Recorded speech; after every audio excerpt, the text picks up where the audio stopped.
Hello' friends, welcome back to my channel. My chef Toufiq Rahman. আপোনালোকক সকলোকে welcome জনাইছোঁ মোৰ চেনেলটোলৈ। তো আজি ভিডিঅ' এটা দিম বুলি থাকোঁতে মানে দিনটো পাৰ হ'বলৈ লৈছে। গতিকে মূল কথাটো হ'ল, যোৱাকালি এটা ভিডিঅ' বনাইছিলোঁ আৰু সকলোৱে জানে ইণ্ডিয়া পাকিস্তান মেটচ ছ'চিয়েল মিডিয়াতো হুলস্থুল। যোৱাকালি যিটো মেটচ হৈ গ'ল, মানে আচৰিত ধৰণৰ এটা খেল হৈ গ'ল। তো মোটামুটি সকলোৱে গম পায় ভাৰতে মেটচটো লাষ্ট অভাৰত জিকিলে। এটা মানে শ্বাসৰুদ্ধকৰ এটা মেটচ হৈ গ'ল। তো সেই ক্ষেত্ৰত মোৰ সৈতে মোৰ বন্ধু মেহেদি আলমো আছে, তেখেতৰ পৰাও শুনিবলৈ চেষ্টা কৰিম। তেখেতেও কিছুমান মন্তব্য দিছিল যোৱাকালিৰ খেলত। বাবৰ আজম আৰু ৰিজৱান সোনকালে আউট হ'লেই খেলটো মোটামুটি ভাৰতৰ পক্ষত আহিব। তো যিহেতু প্ৰতিকূল বতৰ, ছাতিটো ধৰিব লাগে। তো যোৱাকালি যেনেকুৱা ধৰণে মন্তব্য কৰিছিল সেই ধৰণে হ'বলৈ গৈছিল খেলটো। কওকচোন আপোনাৰ ফিলিংছটো আগত। প্ৰথম কথাটো হ'ল যে প্ৰথমতে মই প্ৰত্যেকটো দৰ্শকক আৰু ছাবস্ক্ৰাইবাৰক প্ৰথমতে দীপাৱলীৰ শুভেচ্ছা জ্ঞাপন কৰিছোঁ আৰু যোৱাকালিৰ খেলটোলৈ আহিছোঁ। মই আগতীয়াকৈ কৈছিলোঁ যে আজি যিটো খেল, যোৱাকালি যিটো খেল, এই খেলটোত যদি কেনেবাকৈ যদি বাবৰ আজম আৰু ৰিজৱানক যদি নক আউট কৰিব পৰা যায়, তেতিয়াহ'লে খেলখন কিন্তু ভাৰতবৰ্ষৰ হাতত আহি যাব। আৰু আপোনালোকে সকলোৱে জানে যে ভাৰতবৰ্ষ যদি টছত জিকে, তেতিয়াহ'লে মানে খেলখন ভাৰতবৰ্ষৰ হাতত থাকে, জয়ী হোৱাৰ এটা সম্ভাৱনা থাকে। আমি খেলখন আৰম্ভ হোৱাৰ আগতেই 60% মানে জ্ঞাত আছিলোঁ যে খেলখন আজি আমাৰ দখলত আছে। তাৰ পিছে যেতিয়া খেলখন আৰম্ভ হ'ল আৰু আমি যেতিয়া বাবৰ আজম আৰু ৰিজৱানক আউট হ'লে দেখিবলৈ পালোঁ, আমি ভাৰতবৰ্ষৰ মানে ক্ৰীড়াপ্ৰেমী ৰাইজৰ মাজত এটা উৎকণ্ঠাময় এটা পৰিৱেশৰ সৃষ্টি হ'ল। আৰু তথাপিতো কিন্তু আমি দেখিবলৈ পাইছোঁ যে পাকিস্তানে এটা ভাল পৰ্যায়ত খেলি গৈ আছিল আৰু অৱশেষত এটা ভাল স্ক'ৰো তেওঁলোকে কৰিবলৈ সক্ষম হ'ল।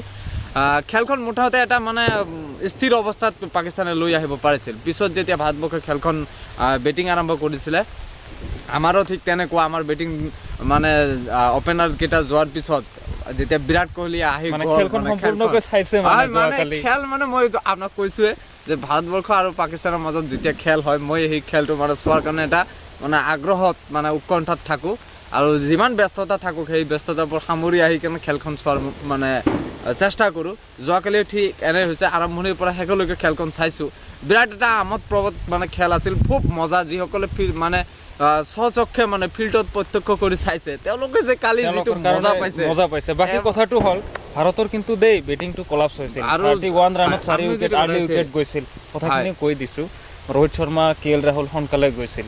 অৱশেষত এনেকুৱা ধৰণৰ হ'ল, মানে হাৰ্দিক পাণ্ডিয়া আৰু আমাৰ বিৰাট কোহলি খেলটো মানে লাহে লাহে লৈ আহিছে। প্ৰথম অৱস্থাত মই কৈছিলোঁ খেলটো 10 অভাৰৰ সিফালে লৈ গৈ মানে ডিপ লৈ যায় খেলটো, তথাপিও এটা মানে স্থিৰ অৱস্থাত অহা নাছিল। লাহে যেতিয়া মানে স্থিৰ অৱস্থাত আহিল আৰু মানে অসম্ভৱ হোৱাৰ দৰে হৈছিল। কিন্তু যেতিয়া মানে বিৰাট কোহলিয়ে লাহে যেতিয়া ৰান কেইটা মানে গোটাবলৈ ধৰিলে আৰু বলাৰ কেইটাৰো, পাকিস্তানৰ বলাৰ কেইটা হতাশাচ্ছন্ন হৈ গ'ল। আৰু শেষৰ অভাৰটো আপোনালোকে চাইছে, এই কি বল মাৰি আছিল গমে নাপাওঁ। মোটামুটি সেই বলবোৰৰো সুবিধা মানে 9 বল বাহিৰলৈ গৈ বিৰাট কোহলিয়ে ধুনীয়াকৈ সেইটো শ্বট মাৰি দিলে, 6 হৈ গ'ল। তাৰপিছত আকৌ বল কৰিছে ৱাইড। মানে ভাৰতবৰ্ষৰ কপালখনে ভাল আছিল। তাৰপিছত ভয়াতুৰ এটা পৰিৱেশত আকৌ ফ্ৰী হিট পালে। ফ্ৰী হিটত যদিও তেওঁ মানে ষ্টাম্প বল এটা দিছিলে, পৰিৱেশ কিন্তু আউটৰ আছিল, কিন্তু ফ্ৰী হিটৰ সুবিধাৰ কাৰণে আউট যোৱা নাছিল।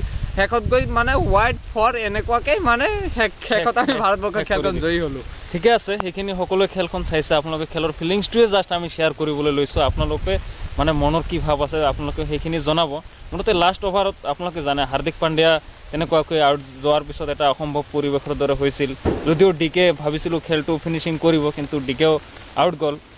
তো আউট যোৱাৰ পিছত মানে কিবা কৰি বিৰাট কোহলি ষ্ট্ৰাইকত আহিল। তেনেকুৱা কৰি মানে এটা কণ্ট্ৰভাৰ্চি আজিৰ দিনত ছ'চিয়েল মিডিয়াত ভাইৰেল হৈ আছে। যিটো ন' বল হৈছিল, ন' বলটো মানে নোহোৱা বুলি কৈ আছে কিছুমানে।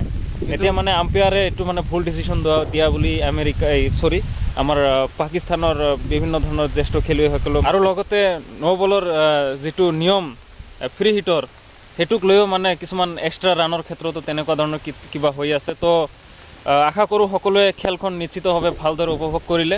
তো আজিৰ ভিডিঅ'টো এইখিনিতে সমাপ্ত কৰিব লৈছোঁ। বতৰ খুবেই বেয়া, তো প্ৰতিকূল বতৰত আমাৰ অনুভৱ আজি শ্বেয়াৰ কৰিছোঁ। বেলেগ এটা দিনত আমি নিশ্চয় কথা পাতিম। তো আজিৰ ভিডিঅ'টো এইখিনিতে সমাপ্ত কৰিবলৈ লৈছোঁ। ধন্যবাদ। জয় অসম।